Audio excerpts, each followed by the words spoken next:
Social media ఇప్పుడు మన రోజువారీ జీవితంలో ఒక భాగం అయిపోయింది. మన అభిప్రాయాలను చెప్పడానికి, ప్రజా సమస్యల్ని ప్రభుత్వ దృష్టికి తీసుకురావడానికి, ఒకరితో ఒకరు అనుసంధానం అవడానికి, ప్రభుత్వాన్ని ప్రశ్నించడానికి ఇది ఒక శక్తివంతమైన వేదిక. కానీ మనం గుర్తుంచుకోవాల్సిన ఒక ముఖ్యమైన విషయం ఉంది. ఫ్రీడమ్ ఆఫ్ స్పీచ్ అనేది పూర్తిగా అపరిమితమైన హక్కు కాదు. దానికి కొన్ని పరిమితులు ఉన్నాయి. ఒకరి హక్కులను మరొకరు ఉల్లంఘించే స్థాయికి వెళ్ళినప్పుడు, ఐ రిపీట్, ఒకరి హక్కులను మరొకరు ఉల్లంఘించే స్థాయికి వెళ్ళినప్పుడు చట్టపరమైన పరిణామాలు తప్పవు. భారత రాజ్యాంగంలోని ఆర్టికల్ 19 క్లాస్ 2 ప్రకారం దేశ సమగ్రత, జాతీయ భద్రత, ప్రజాశాంతి, మర్యాద, నైతిక విలువలు, పరువు నష్టం, నేరాలకు ప్రేరేపించడం వంటి అంశాల్లో రీజనబుల్ రిస్ట్రిక్షన్స్ ఉన్నాయి. సింపుల్గా చెప్పాలి అంటే ఫ్రీడమ్ ఆఫ్ స్పీచ్ అంటే ఫ్రీడమ్ టు అబ్యూస్ కాదు. Again I repeat, freedom of speech does not mean freedom to abuse. ప్రభుత్వాన్ని విమర్శించే హక్కు మీకుంది, మమ్మల్ని ప్రశ్నించే హక్కు మీకుంది, మా నిర్ణయాలతో విభేదించే హక్కు మీకుంది. అదే ప్రజాస్వామ్యం, దాన్ని మేము స్వాగతిస్తాం. కానీ ఒకరిని తిట్టడం, డెత్ థ్రెట్స్ ఇవ్వడం, ఆధారాలు లేకుండా ఆరోపణలు చేయడం, మహిళలను టార్గెట్ చేయడం, మత విశ్వాసాలను అవమానించడం, ఒక వ్యక్తి గౌరవాన్ని దెబ్బతీయడం, హింసకు ప్రేరేపించడం, ఇవన్నీ రాజ్యాంగం కల్పించిన స్వేచ్ఛలోకి రావు. ఇవి చట్టపరంగా నేరాలు. గత కొన్నేళ్లుగా సోషల్ మీడియా దుర్వినియోగం ఆందోళన కలిగించే స్థాయికి చేరుకుంది. చాలామంది ఫేక్ అకౌంట్స్ వెనక దాక్కొని అసభ్య పదజాలం ఉపయోగించడం, వ్యక్తిగత దూషణలు చేయడం, పరువు తీసే ప్రయత్నాలు చేయడం, ఆధారాలు లేని ఆరోపణలు చేయడం, fake propaganda, mark photos, death threats, organised harassment వంటి చర్యలకి పాల్పడుతూ ఉన్నారు. మహిళల్ని ముఖ్యంగా అత్యంత అసభ్యంగా టార్గెట్ చేస్తూ ఉన్నారు. చివరికి దేవుళ్ళని, దేవతల్ని కూడా వదలట్లేదు.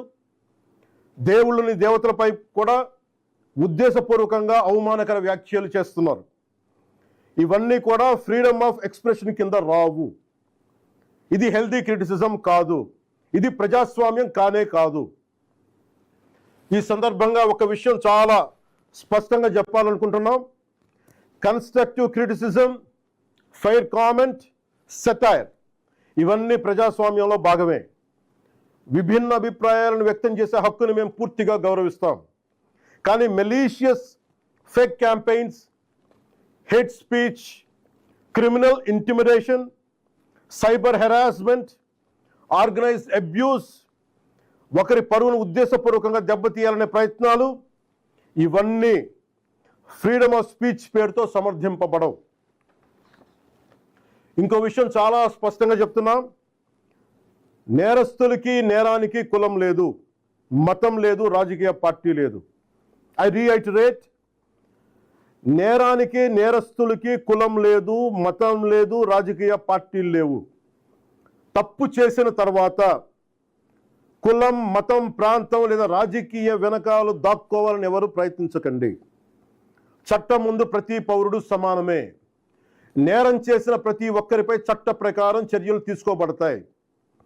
సోషల్ మీడియా దుర్వినియోగం వల్ల ఇబ్బందులు ఎదుర్కొంటున్న ప్రతి ఒక్కరికి ఈ సందర్భంగా నేను ఒక మాట చెప్తా ఉన్నాను. మీరెవ్వరూ ఒంటరి వారు కాదు. మీకు ప్రభుత్వం అండగా ఉంటుంది. డిప్యూటీ చీఫ్ మినిస్టర్ ఆఫీస్లో సోషల్ మీడియా దుర్వినియోగానికి సంబంధించిన ఫిర్యాదులు స్వీకరించేందుకు ప్రత్యేక వ్యవస్థని ఏర్పాటు చేయబోతున్నాం. స్క్రీన్ షాట్స్, లింక్స్, వీడియోస్ లేదా ఇతర డిజిటల్ ఎవిడెన్స్తో ఫిర్యాదు చేయవచ్చు. ప్రతి జెన్యూన్ కంప్లైంట్ను పరిశీలించి సంబంధిత అధికారులకు పంపించి చట్టపరమైన చర్యలు తీసుకునేలా చేస్తాం. అలాగే పదే పదే ఫేక్ అకౌంట్స్ ద్వారా దుర్వినియోగానికి పాల్పడుతున్న వారిని గుర్తించి వారి వివరాలని ప్రభుత్వానికి అందించాలని బాధ్యత గల పౌరులుగా కోరుకుంటున్నాను.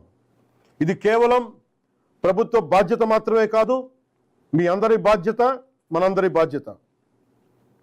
ఇలాంటి నేరాలకి పాల్పడిన వారిపై భారతీయ న్యాయ సంహిత బిఎన్ఎస్, భారతీయ నాగరిక్ సురక్షా సంహిత బిఎన్ఎస్ఎస్, ఇన్ఫర్మేషన్ టెక్నాలజీ యాక్ట్ 2000 మరియు ఇతర సంబంధిత చట్టాల ప్రకారం కఠినమైన చర్యలు తీసుకుంటాం.